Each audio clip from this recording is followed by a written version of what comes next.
आप publicity gain करने के लिए आप लोगों के पास अपनी बीमारियां हैं। তাহলে কি হিনা খানের অসুস্থতা পুরাই নাটক, শুধুমাত্র পাবলিসিটি? শিল্পা শিন্ডে কেন এই শকিং কথা বললো সেইটাই জানাবো এখন। ওয়েল, তার আগে বলি 2015 সালে ভাবিজি ঘর পে হ্যায় নামে সিরিয়ালে লিড রোলে ছিল শিল্পা শিন্ডে এবং 2016 সালে প্রযোজকের সাথে সেটেলমেন্ট না হওয়ায় সেই শো তখন ছেড়ে দেয় শিল্পা। কিন্তু টুইস্ট আসে তখন যখন 2017 সালে খবর আসে প্রযোজক সঞ্জয় কোহলির বিরুদ্ধে সেক্সুয়াল হ্যারাসমেন্টের মামলা করে শিল্পা এবং সাডেনলি 1 বছর পর তারা বিষয়টা সেটেলমেন্টও করে নেয়।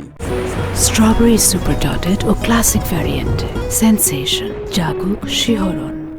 এখন প্রশ্ন হলো, আসলে কি তার এই এলিগেশন সত্যি? আর এখানে হিনা খানের প্রসঙ্গ এলো কিভাবে? সো রিসেন্টলি 10 বছর পরে একটা পডকাস্টে শিল্পা নিজে ক্লিয়ার করে জানায়, मैंने मेरे प्रोड्यूसर के ऊपर सेक्सुअल हैरेसमेंट का केस कर दिया था।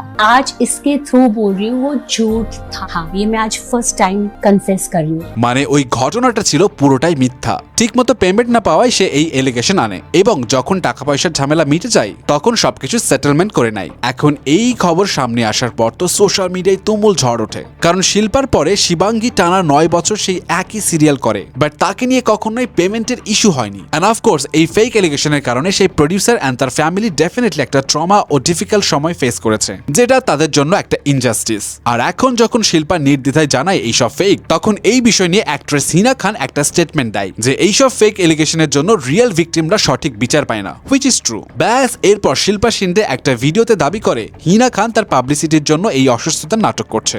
ইভেন তার বাবার চলে যাওয়ার বিষয়ে সে সিম্প্যাথি গেইন করছে। যদিও এরপরে হিনা খানও এর বিষয়ে রেসপন্স করে, বাট দেন এগেইন এমন মিথ্যা এলিগেশনের কারণে একটা নির্দোষ মানুষকে হেনস্থা করার জন্য যদি কোনো শাস্তি না দেওয়া হয় তাহলে আইনের মিসইউজ তো হচ্ছেই, সেই সাথে মানুষ রিয়েল ভিকটিম কেউ বিশ্বাস করবে না। এই নিয়ে আপনার কি মত অবশ্যই জানাবেন।